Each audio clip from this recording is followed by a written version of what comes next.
මේක ඩැමේජ් වුණොත් මෙතනින් උඩට අපිට හරි අස්සන්නක් ගන්න බෑ.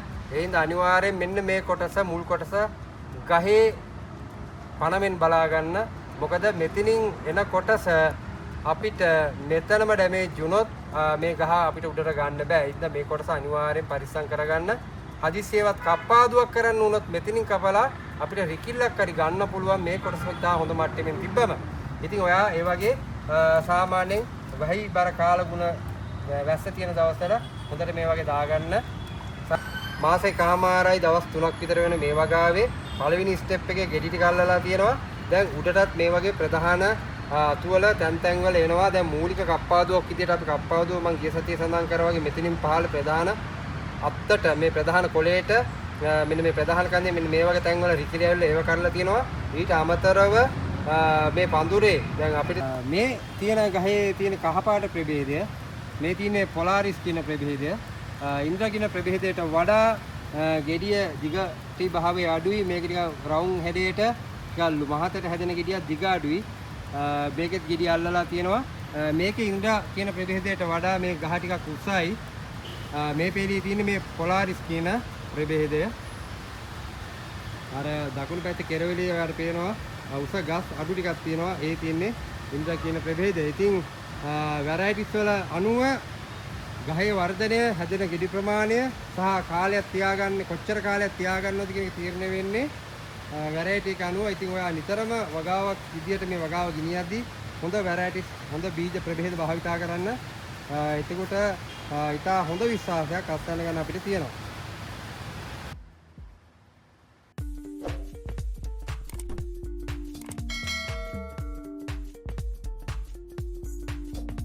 අයිබන් යාළුවනේ සියලු දෙනාට සුබම සුබ දවසක් වේවා. ස්මාර්ට් ෆැක්ටරි YouTube channel එකට ඔබ සියලු දෙනා අදත් ආදරෙන් සාදරයෙන් පිළිගන්නවා. ඉතින් අපේ රටට පහුගිය දවස් ටිකේ හදිසි ආපදා තත්ත්වයක් උදා වුණා. ඒ හදිසි ආපදා තත්ත්වයෙන් අපේ රටේ ඉන්න මිනිස් ජීවිත ඒ වගේම දේපල ගොඩාක් දේවල් නැති වුණා. ඉතින් මුලින්ම ඒ සියලු දෙනාටම නිවන් සුව ප්‍රාර්ථනා කරනවා ස්මාර්ට් ෆැක්ටරි ආයතනයේ තුලින් මම. ඒ වගේම තමයි වැටුණු අය තව තවත් ඉදිරියට යන්න පුළුවන් විදියට ශක්තිය ධෛර්යය ලැබෙන්න කියලා ප්‍රාර්ථනා කරනවා. මොකද අපේ රටට ඒ සිදුවුණු හදිසි ආපදා තත්ත්වයෙන් ගොඩාක් දේවල් නැති වුණා. විශේෂයෙන් මේ වගාවන් වගා භූමි එලිමහන් වගා භූමි සැහැන්න නැති වුණා. ඒ වගේම හරිතාගාර ක්ෂේත්‍රයේ ඉන්න ගොඩක් අයගේ හරිතාගාර ගම් වතුරට අහු වුණා. එවැනි තත්ත්වයක මේ මොහොතේ ඉන්න ඔබ සියලු දෙනාටම යම් කිසි කරදරයක් වුණා නම් ඉදිරි අනාගතය සාර්ථක කරගන්න පුළුවන් විදියට අවශ්‍ය ශක්තිය ධෛර්යය ලැබෙන්න කියලා ප්‍රාර්ථනා කරනවා. ඉතින් අපේ රටේ සියලුම දෙනා මේ වෙලාවේ එකතු වෙලා මේ උදව් උපකාර කරනවා. ඉතින් ස්මාර්ට් ෆැක්ටරි අපේ ආයතනය හරහා එවැනි වැඩසටහන් කිහිපයක් දියත් කරා. ඉතින් මම ඔන්න දැන් ආවේ මම පහුගිය සතියේ වීඩියෝ කිහිපයක් දැම්මා. මට වීඩියෝ ටිකක් දාගන්න බැරි වුණා මේ අයහපත් කාලුගුණික තත්ත්වයේ මත තැන් වල ඉර වෙලා හිටියේ. මමත් අත්තනගල්ල අපේ ග්‍රීන් හවුස් ප්‍රොජෙක්ට් එකක ඉර වෙලා හිටියේ. අද තමයි මේ බදුල්ලට ආවේ. බදුල්ල අද ක්ලියර් වෙලා තියෙනවා. සාමාන්‍යයෙන් ගමනාගමනේ යන්න පුළුවන් විදියට. පහුගිය දවස් ටිකේ කොහොමවත් එන්න බෑ. හොඳට වැස්ස හැම තැනම පාරවල් ඩොක් කියලා. ඉතින් මේ වගාව බලන්න අද ආවා. ඉතින් සතුටුයි වගාව ඉතා හොඳ මට්ටමින් පවත්වාගෙන යනවා. හොඳ මට්ටමකින් දැනට තියෙනවා. දැන් දින 48ක් විතර වෙන්නේ මේ වගාවට. මූලික ගෙඩේ පළමු ගෙඩි පුරේ අල්ලපු ඉතා හොඳ ස්ට්‍රෝන් ගහක් අපිට දැක ගන්න පුළුවන්. ඉතින් පහුගිය සතියේ සිදු වුණු කාලිගිරික විපර්යාස මත විතරම වැස්ස මේ හරිතාගාරය ඇතුළට ජල ගැලීම්ද දිලින රෝග සැහැණ ප්‍රමාණයක් ආවා. ඒ වගේම තමයි නිතරම වැහිබර කාලගුණයක් තිබ්බින්දා මේ මීඩියා එකේ තෙත නිතරම තිබ්බා. අපිට බෙහෙත් පොර මොනවත් දාගන්න විදියක් තිබ්බේ නැහැ. ඉතින් දැන් හොඳ තත්ත්වෙන් තියෙනවා. අපි ඒ කාලවලදී මේ කාලගුණික තත්ත්වය උපරිම අවස්ථාවන් වලදී වැස්ස වැඩි කාලෙදී කොහොමද මේ වගාව නඩත්තු කරන්නේ කියලා අපි කතා කරමු. ඉතින් මුලින් මතක් කරනවා ස්මාර්ට් ෆැක්ටරි අපිව සබ්ස්ක්‍රයිබ් කරන්න. ඒ වගේම වගාවන් ගැන හරියට දැනගමු. ඉදිරියේදී මෙවැනි තත්ත්වයක් කරතේ කොහොමද වගාව හරි මට්ටමින් නඩත්තු කරන්න විදිහ අපි ඉගෙන ගමු. විශේෂයෙන් මෙවැනි කාලගුණික තත්ත්වයක් යටතේ මෙවැනි ආරක්ෂිත ගෘහයක භෝගවගා කිරීම ගොඩාක් වටිනවා. මොකද වෙළඳපොලේ මිල ඉතා ශීඝ්‍රයෙන් මේ දවස්වල එළවලු මිල ඉහළ යනවා. ඒකට හේතුව වගාවීම් විනාශ වීම සහ දිලින හානි මත. ඉතින් ආරක්ෂිත ගෘහයක තුල වගා කිරීම තුල අපිට පුළුවන් ඉතා හොඳ සාර්ථක වගාවක් ගන්න. ඉතින් එහෙම වගාවක් තමයි මේ. ඉතින් බලමු එකතු වෙන්න අපිත් එක්ක සබ්ස්ක්‍රයිබ් කරලා මේ වගාව ගැන විස්තර අපි ඉදිරියේදී පියවර කතා කරමු.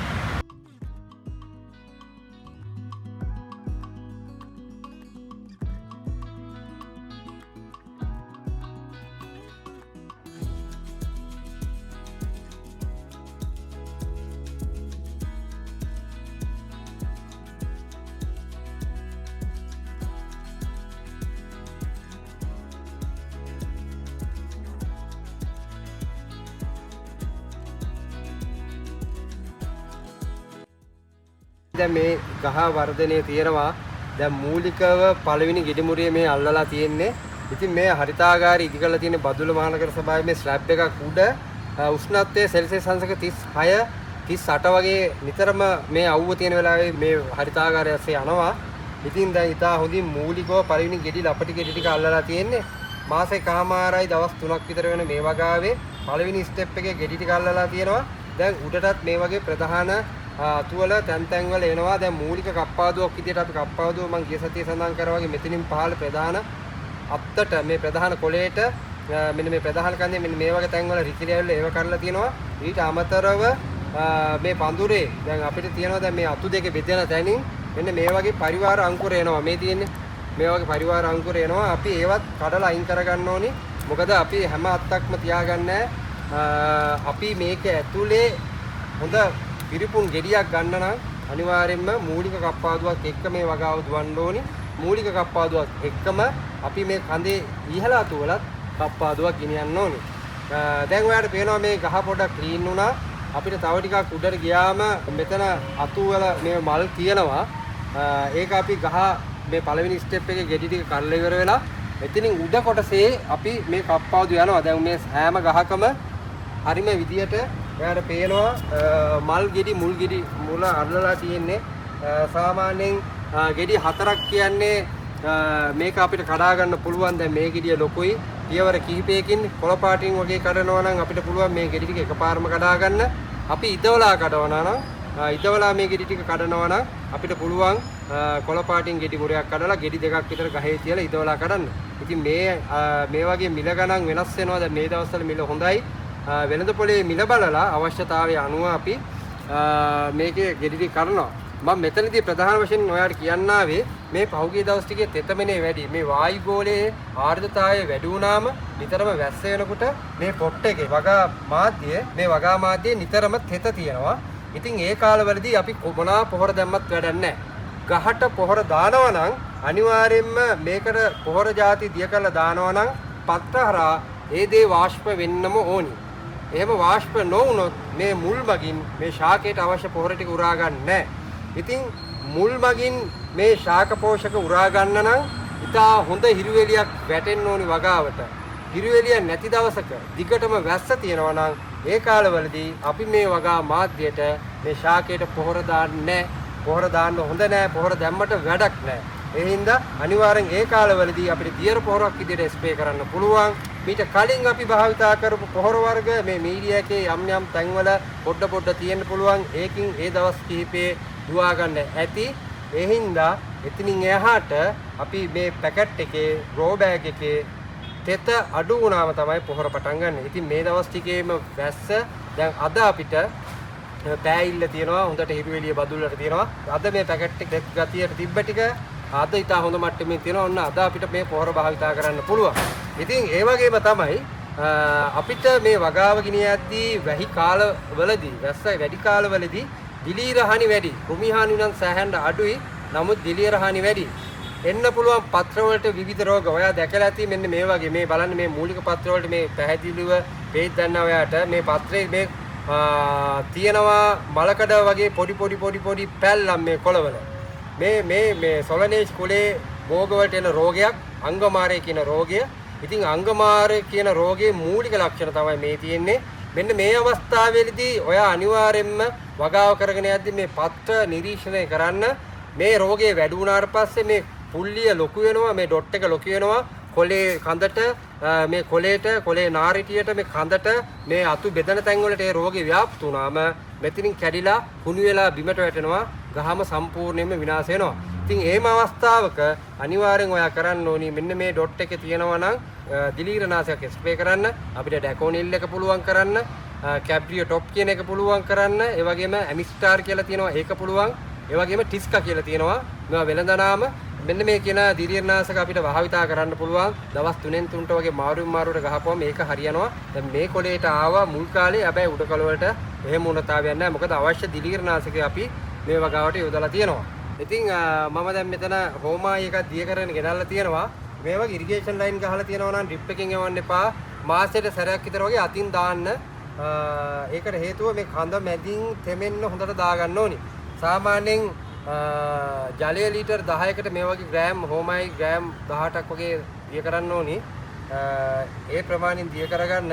ඊට පස්සේ මේ වගේ අරන් ඔයාලට පුළුවන් මේ කඳ කොටස තියෙනවනේ. මොකද මේ දැන් මේ තියෙන මුලේ මෙන්න මේ මුල් කොටස. මේ පැකට් එකේ මේ මුල්ම කොටස, පසට සම්බන්ධ වෙන කොටස දුඹුරු පාට වීම, ඒ වගේම තමයි මෙතන පැලීම්, මේ පොත්ත ගැලවීම වගේ දේවල් දිලීරහනින්ද වෙන්න පුළුවන්. එතකොට එහෙම අවස්ථාවකදී ඔයාලට පෙන්නනවා මේ ගහ මැලවීමක්. ඒක එන්නේ ඉස්සෙල්ලා අනිවාර්යෙන් මෙන්න මේ වගේ තැනකට මෙන්න මේ වගේ හෝමා එකක් මෙන්න මේම කඳ මැදින් තෙමෙන්න. මේ ප්‍රධාන මුල ගාවට දාගන්න ඕනි මෙන්න මේ විදියට. ඒක මාසයකට සැරයක් විතර වගේ පායන කාලවලදී නම් කමන්නේ. නමුත් ඔයාගේ වැස්ස නිතරම තියෙන කාලවලදී සතියේ සැරයක්වත් ওই ට්‍රීට්මන්ට් එක කරන්න. මොකද අපේ මේ බේස් එකේ මේ ග්‍රෝ මීඩියා එකේ මේ මීඩියා බෑග් එකේ දුවන මුල් ටික රඳවා තියෙන්නේ මේ ගහ. මෙන්න මේ මුල සම්බන්ධ වෙන මෙතනින් තමයි ඒක රඳවගෙන ඉන්නේ. මෙතන ඩැමේජ් වුණොත් මෙතනින් උඩට තමයි අපේ ගෙඩි ටික අල්ලන්න ගහ රැඳෙන්නේ. මේක ඩැමේජ් වුණොත් මෙතනින් උඩට අපිට හරි අස්සන්නක් ගන්න බෑ. ඒ හින්දා අනිවාර්යෙන් මෙන්න මේ කොටස මුල් කොටස ගහේ පණමෙන් බලා ගන්න. මොකද මෙතනින් එන කොටස අපිට මෙතනම ඩැමේජ් වුණොත් මේ ගහ අපිට උඩට ගන්න බෑ. ඒ හින්දා මේ කොටස අනිවාර්යෙන් පරිස්සම් කරගන්න. හදිසියෙවත් කප්පාදුවක් කරන්න වුණොත් මෙතනින් කපලා අපිට රිකිල්ලක් හරි ගන්න පුළුවන් මේ කොටස ඉතා හොඳ මට්ටමින් තිබ්බම. ඉතින් ඔයා ඒ වගේ සාමාන්‍යයෙන් වහී බර කාලගුණ වැස්ස තියෙන දවස්වල හොඳට මේ වගේ දාගන්න. සාමාන්‍යයෙන් ජලය ලීටර් 100ක් විතර උනාට කමන්නේ. තෙත අඩු වෙන්න ඕනි. මේ පැලේට ඔහොම දෙකක් විතර වගේ වැටෙන්න දාන්න. මූලික સિદ્ધාන්තයක් විදිහට අපිට ඒ වගේ දිලීරනාශක පාවිච්චි කරන්න පුළුවන්. ඊළඟට තමයි මලකඩ වගේ ඩොට් එක මේ වගේ පත්‍ර උඩට එන්න පුළුවන් මේ ලපටි පැලවලට. ඒ හින්දා මේ නාරීටියට එන්න පුළුවන්. මේ තැන් වලට එන්න පුළුවන්. ඔයා වගාව ගිනියගෙන යද්දී අනිවාර්යයෙන්ම කරන්න ඕන ප්‍රධාන දේ තමයි මේ වගේ ඉතා හොඳ නිරීක්ෂණයකින් මේ වගාව ගෙනියන්න. ඉතින් මේ පැල ටික ඉතා හොඳ මට්ටමින් තියෙනවා. මේ පැත්තේ අපි කොඩිකාර්සගේ මේ කොඩි මික්ස් විතරක් භාවිතා කරේ. ඉතින් ඒකත් ඉතා හොඳ මට්ටමින් මේ ශාකයේ වර්ධනය වෙලා තියෙනවා. මේ මූලිකව ගෙඩි අල්ලලා තියෙනවා. මේ උඩටත් අපි මේ ගස්වල ගෙඩි අල්ලලා තියෙනවා. ඉතා හොඳ පැහැයක්. ඒ වගේම ස්ටෝන් නැට්ටක් එක්ක මේ ගෙඩිය හැදිලා තියෙනවා. මේ දෙපැත්තේ මෙහෙම තමයි. මොකද අපි භාවිතා කරන ගුණාත්මක පොහොරින්ද තමයි මේ දේ වෙන්නේ. කිසිදු ඌනතාවයක් නැහැ. බොහෝ දෙනෙක්ගේ මේ බෙල් පේපර් ගෙඩියේ කුඩා විදිය මෙන්න මේ වගේ පැචස් එන්න පුළුවන්. ඒ හින්දා ඔයා කුඩා විදියේදී මෙන්න මේ ගාන විතර කාලයේදී මේ ගෙඩිය යටින් බලන්න මොන හරි ඩැමේජ් එකක් තියෙනවද කියලා. මොකද ඩැමේජ් නොවෙන්න වග බලා ගන්න ඕනි ගෙඩි ටික. ඉතින් මේ හැම ගහක්ම මේ විදිහට පළ දරලා තියෙන්නේ. ගොඩක් අය කිව්වා රස්න පැතිවල බෙල් පේපර් හදන්න බෑ කියලා. ඉතින් ඔන්න අපි හදලා දීලා තියෙනවා, පෙන්නලා තියෙනවා. ඉතින් අස්සන්න ගන්න තව ටික දවසක් තියෙන්නේ. අපි බලමු කොහොමද ඒක කරන්න කියලා. මේ හැම ගහකම මේ විදිහට පළ දරලා තියෙනවා. ටෙම්පරේචර් එක ඉතා උසස් මට්ටමින් මේ කාල සීමාව තිබ්බා. පහුගිය දවස් ටික නම් නෝමල් තිබ්බේ. අපි එක්සෝසස් ෆෑන්, රිට් ෆෑන් මොනවද භාවිතා කරේ නැහැ. නමුත් ඊයේ ඉඳන් මේ ආයනවා. දැන් අපිට ඇතුළේ ඉන්නත් තමයි ගොඩක් ප්‍රශ්නේ. මේ ෆෑන් ටික ඕෆ් කරලා තියෙන්නේ. නමුත් මේ මට්ටමින් දුවනවා. ඉතින් ඔයා වගාව ගිනියද්දී හරිම මට්ටමින් නඩත්තු කරන්න. ඒ වගේම තමයි හරිම මට්ටමින් පොහොර ටික දෙන්න. ඒට සම්බන්ධ කුමිනාශක දිලීරනාශක අවශ්‍ය පරිදි භාවිතා කරන්න වෙනවා. වාණිජ මට්ටමින් මේ වගාව ගිනියන හින්දා. තා හොඳ මට්ටමින් මේ වගාව අපි නඩත්තු කරගෙන යනවා. ස්මාර්ට් ඇග්‍රි ආයතනය මගින් මේ අපි හරිතාගෙන ඇද්දී. ඔයාලට තව වීඩියෝ ගොඩක් දෙන්න තියෙනවා. පහුගිය දවස් ටිකේ කවරත් එක කරගන්න බැරුණා. ඕන පැත්තක බෙල් පේපර් හදන්න පුළුවන්. හරි කන්ඩිෂන් එකේ මේ වැඩේ කරන්න ඕනි. රස්නේ තිබ්බ කියලා ගැටුවක් නැහැ. අපේ වතුර ටික හරියට පිරිපාදු කරගෙන අවශ්‍ය කන්ඩිෂන් එක මේ හරිතාගාරය තුල හැදුවොත් මේ වගේ වගාවක් ගෙනියන්න පුළුවන්. ඔයාලට අවශ්‍යතාවය තියෙනවා නම් මෙවැනි වගාවක් ඔයාගේ හරිතාගාරය කරගන්න, හරිතාගාරය ඉදි කර ගැනීමට එන්න සම්බන්ධ වෙන ස්මාර්ට් ටැග් ආයතන අර මේ සුළු දේම කරනවා. ගොඩක් අය පහුගිය දවස් ටිකේ හදිසි ආපදා තත්ත්වෙින්ද මේ වගාවන් වලට හානි වුණා, හානි විච්චය ඇති. ඉතින් ඕගොල්ලන් ඉන්නනම් කමෙන්ට් එකක් දාන්න. මට පුළුවන් විදියට උදව් කරන්නම් මොනවාද ඕනි අවශ්‍යතාවය සහ රෝග පාලනය කරගන්නේ කොහොමද කියන එකට අවශ්‍ය උදව් ටික දෙන්න පුළුවන්. ස්මාර්ට් ටැග් මගේ ගෲප් එකේ තියෙනවා. ඒ වගේම මේ channel එකේ කමෙන්ට් එකක් විතර දාන්න. අවශ්‍ය ටික ඔයාලට මට පුළුවන් වෙලාවක් කරන් අනිවාර්යෙන් ගොඩ දාලා දෙනවා. මොකද අපේ අනාගතය, අපේ රටේ අනාගතය සහ අපේ පැවැත්මේ අනාගතය මේ කෘෂිකර්මාන්තය මතයි වැටෙන්න පුළුවන්. අපිට නැගිටින්න පුළුවන්. නැගිටින්න ගොඩක් අය උදව් කරනවා. ඒ උදව්වත් එක්ක අපි මේ වැඩේ හරියට කරමු. මොකද අපිට ජය ගන්න පුළුවන් ඉතා හොඳ පරිසරයක් අපේ රට තුල තියෙනවා. මොන විපතක් ආවත් අපිට ඒ ඇතුලේ ජයග්‍රහණය කරන්න එකට පෙළගැසෙන මිනිස්සු ගොඩක් ඉන්නවා ලංකාවේ. ඒක අපිට පහුගිය දවස් ටික දැක්කා. ඉතින් ඒ අය වෙනුමුත් ඕගලන්ට පුළුවන් ආකාරයට අවශ්‍ය දේ උදව්වක් කරන්න. මොකද අපේ මිනිස්සු අපිත් පුළුවන් තරමින් ඒ දේ කරනවා.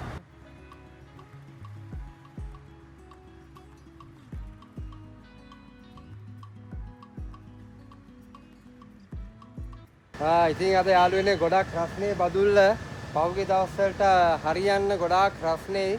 ඉතින් මේ වෙට් පෑඩ් එක ඉතා හොඳ මට්ටමින් මේ වෙට් පෑඩ් එක රන් වෙනවා. ඔයාලට පේනවා මේ වතුර බින්දු වැටෙනවා උඩින් පහළට.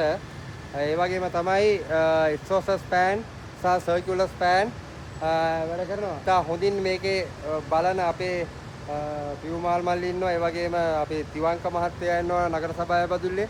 ඒ වගේම නගර සභාවේ ප්‍රධාන ඉංජිනේරු සෙන්තුර් මහත්තයා ඉන්නවා. ඒ වගේම තමයි මේකට නගරාධිපති විදියට බදුල් නගර සභාවේ නගරාධිපති ඊළඟට නාගරික කොමසාරිස්තුමා මේ සම්බන්ධව සෑහෙන උදව්වක් සෑහෙන උනන්දුවක් තියෙන මේ වගාව සම්බන්ධව මේ වගේ පිළිපුන් ගස් ටිකක් ඒ වගේම මේ වගේ පැහැදිලි ස්වරූපෙන් නිවැරදි නඩත්තුවක් එක්ක මේ වගේ ශාක ගෙනියනවා නම් අපිට පුළුවන් ඉතා හොඳ ආදායමක් ගන්න. බෙල් පේපර් ඉතා හොඳ මට්ටමින් තියෙන මේ දවස්වල මිල ඉදිරියේදීත් පොඩ්ඩක් මිල වැඩි වෙයි. මොකද මේ ක්ලයිමේට් එකකින්ද ගොඩාක් හානි වුණා. ඒ හින්දා වෙළඳ පොළට අවශ්‍ය සැපයුම් මදි වුණාම අනිවාර්යයෙන්ම මිල ඉහළ යනවා. ඉතින් ඔයා වගාව අනිවාර්යයෙන්ම සාර්ථක කරගන්න නම් නිවැරදි මඟ පෙන්වීමත් එක්ක මේ වගාව ගෙනියන්න. එතකොට ඔයාට ජයග්‍රහණයක් කරගන්න පුළුවන්.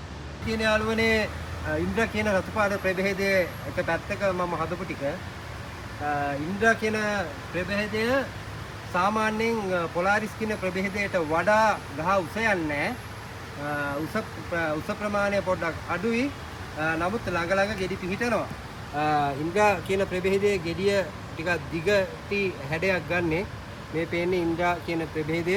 ඉතින් මේ වගේ පරිවාර අංකුර ටික තියෙනවා. අපි මේ කපලා අයින් කරන්න ඕනි. මීඩියා එකත් ඉතා හොඳ මට්ටමින් තියෙනවා.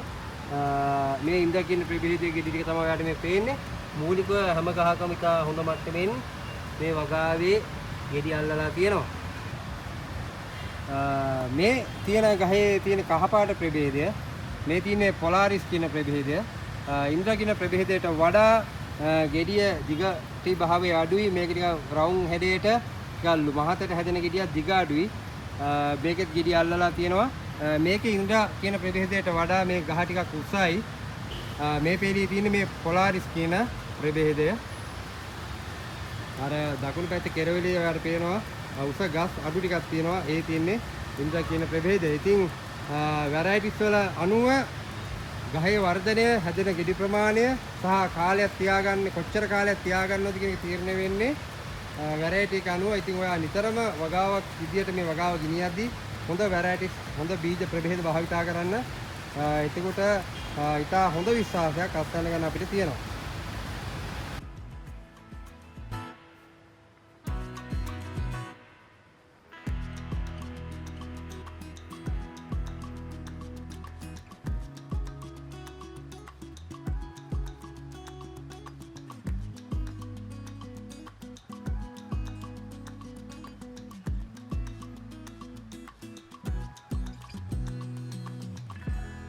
වැටෙන්න පුළුවන්, අපිට නැගිටින්න පුළුවන්. නැගිටින්න ගොඩක් අය උදව් කරනවා. ඒ උදව්වත් එක්ක අපි මේ වැඩේ හරියට කරමු. මොකද අපිට ජය ගන්න පුළුවන් ඉතා හොඳ පරිසරයක් අපේ රට තුල තියෙනවා. මොන විපතක් ආවත් අපිට ඒ ඇතුලේ ජයග්‍රහණය කරන්න එකට පෙළ ගැසෙන මිනිස්සු ගොඩක් ඉන්නවා ලංකාවේ. පහුගිය දවස් ටික දැක්කා. ඕගලන්ට පුළුවන් ආකාරයට අවශ්‍ය දේ උදව්වක් කරන්න. මොකද අපේ මිනිස්සු අපිත් පුළුවන් තරමින් ඒ දේ කරනවා. පහුගිය ආපදා තත්ත්වයෙන් හදිසි ආපදා තත්ත්වයෙන් ජීවිත අහිමි වුණු සියලු දෙනාටම නිවන් සුව ප්‍රාර්ථනා කරනවා. ඒ වගේම දීපල, ඒ වගේම යාන වාහන වෙන්න පුළුවන්, තමගේ වත්කම් වෙන්න පුළුවන්. ගොඩක් අය නැති වෙලා තියෙනවා. ඉතින් ඒගොල්ලන්ට ඉදිරියේදී පෙර තිබුණාට වැඩිය ඉතා හොඳින් අනාගතය ගෙවන්න ශක්තිය ධෛර්යය දීර්ඝායු ලැබේවා කියලා ප්‍රාර්ථනා කරමු. එහෙනම් ආයෙත් දවසකම යාළුවනේ හමුවෙමු. ඉතින් සුබ දවසක්. ජය වේවා.